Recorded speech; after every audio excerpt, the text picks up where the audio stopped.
ആരിഫ് മുഹമ്മദ് ഖാൻ കാട്ടിക്കൊടുത്ത പാത അതേ രീതിയിൽ ബഹളം വയ്ക്കാതെ, ആരിഫ് മുഹമ്മദ് ഖാനെ പോലെ ബഹളം വയ്ക്കാതെ നിശബ്ദമായി എന്നാൽ തന്ത്രപരമായി തുടരുകയാണ് ഗവർണർ, ഇപ്പോഴത്തെ ഗവർണർ ചെയ്യുന്നത്. കേരള ഗവർണർ ഇനിയെങ്കിലും സ്വന്തം തീരുമാനങ്ങളും സമീപനങ്ങളും തിരുത്താനും തിരഞ്ഞെടുക്കപ്പെട്ട ഗവൺമെൻറ്റിൻ്റെ തീരുമാനങ്ങൾക്കൊപ്പം ജനാധിപത്യപരമായി നിൽക്കാനും തയ്യാറാകുമോ എന്നുള്ള $1 മില്യൺ ക്വസ്റ്റ്യനാണ് ഇന്നത്തെ സുപ്രീം കോടതിയുടെ പരാമർശത്തിലൂടെ രൂപപ്പെട്ടിരിക്കുന്നത്.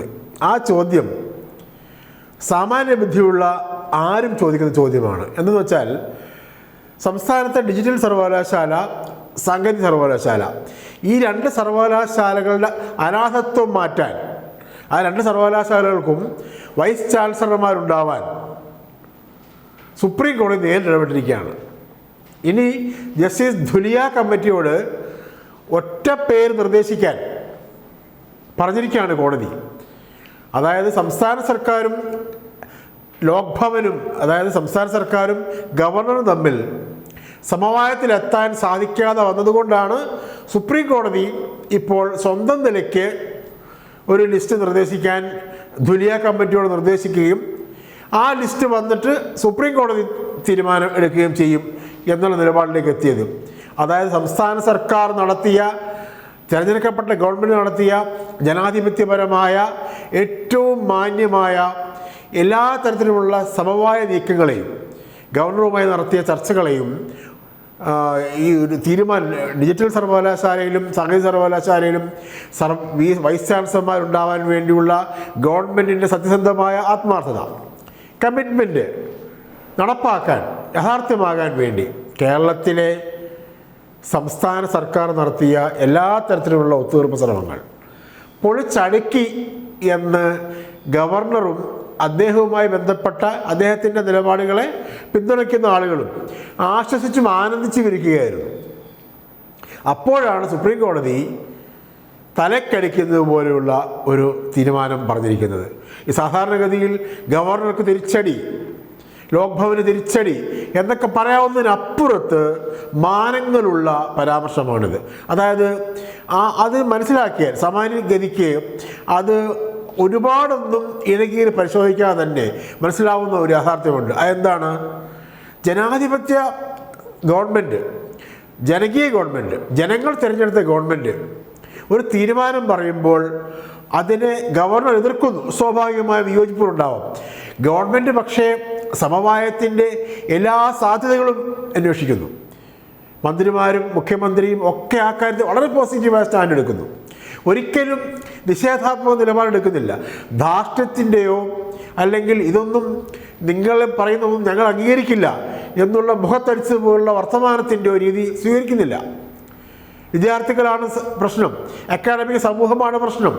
അവരുടെ നിലവാരവും ഈ 2 സർവകലാശാലകളുടെ കാര്യക്ഷമമായ പ്രവർത്തനങ്ങളുമാണ് പ്രധാനം എന്നൊക്കെയുള്ള കൃത്യമായ കണ്ടന്റ് ഗവൺമെൻറ് ഉള്ളതുകൊണ്ട് തന്നെ ഗവൺമെൻറ് പോസിറ്റീവായി സമീപനമെടുക്കുന്നു. പക്ഷെ അതിനോട് അക്ഷരാർത്ഥത്തിൽ മുഖം തിരിച്ചു നിൽക്കുകയാണ് ഗവർണർ ചെയ്തത്. നമ്മൾ വിചാരിച്ചു ആരിഫ് മുഹമ്മദ് ഖാൻ പോയി രാജേന്ദ്ര ആർലേക്കർ വരുമ്പോൾ കുറച്ചുകൂടി സമവായത്തിൻ്റെയും ജനാധിപത്യപരമായ ചേർന്ന് നിൽക്കലിൻ്റെയും സമീപനം സ്വീകരിക്കും എന്ന്.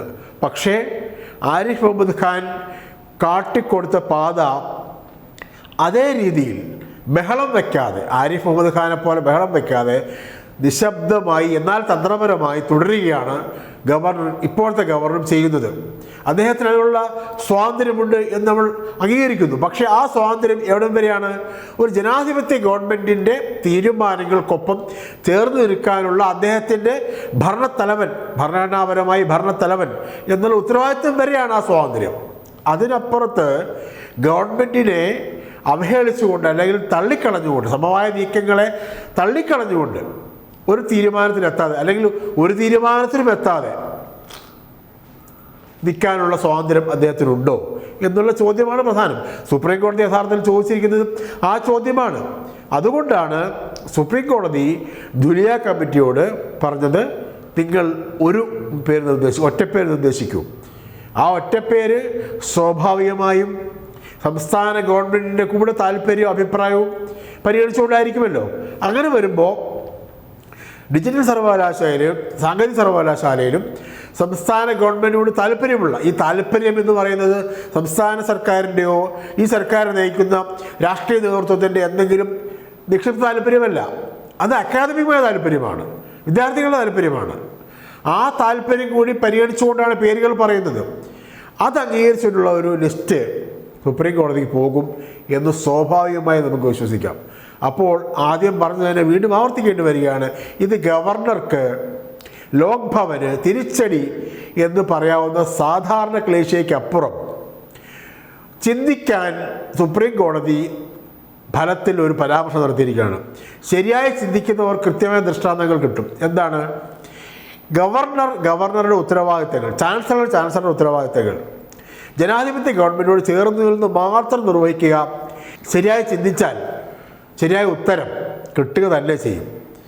ആ ഉത്തരത്തിന് വേണ്ടിയുള്ള തെളിഞ്ഞ ചിന്തയിലേക്ക് ലോക് ഭവനും ഗവർണറും പോകും എന്ന ഉത്തമ വിശ്വാസം, ശുഭാപ്തി വിശ്വാസം കേരളം ഇപ്പോഴും ബാക്കി വയ്ക്കുകയാണ്. ആ കേരളത്തിൻ്റെ ശുഭാപ്തി വിശ്വാസത്തിന് മേൽ ഒരു അടിവരയിടുകയാണ്, ഒരു അടിക്കുറിപ്പ് എഴുതുകയാണ് സുപ്രീം കോടതി പരാമർശത്തിലൂടെ ചെയ്തിരിക്കുന്നത്. നമുക്ക് കാത്തിരിക്കുക തന്നെ ചെയ്യാം.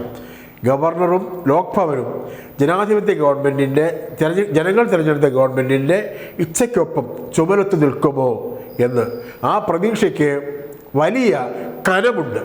കാരണം ഭരണഘടനാപരമായി ഭരണത്തലവനായ ഗവർണറും ജനങ്ങൾ തിരഞ്ഞെടുത്ത മുഖ്യമന്ത്രി നയിക്കുന്ന ഗവൺമെൻറ്റും ഒത്തൊരുമിച്ച് പോകുന്നതാണ് സർവകലാശാലകൾക്കും കേരളത്തിൻ്റെ ജനാധിപത്യപരമായ സ്വഭാവത്തിനും അക്കാദമിക സമൂഹത്തിനും വിദ്യാർത്ഥികൾക്കും എല്ലാം നല്ലത്. ആ നന്മയ്ക്കൊപ്പമാവട്ടെ ഗവൺമെൻറ്റിൻ്റെ കൂടെ ലോക് ഭവനും ഗവർണറും. നന്ദി, നമസ്കാരം.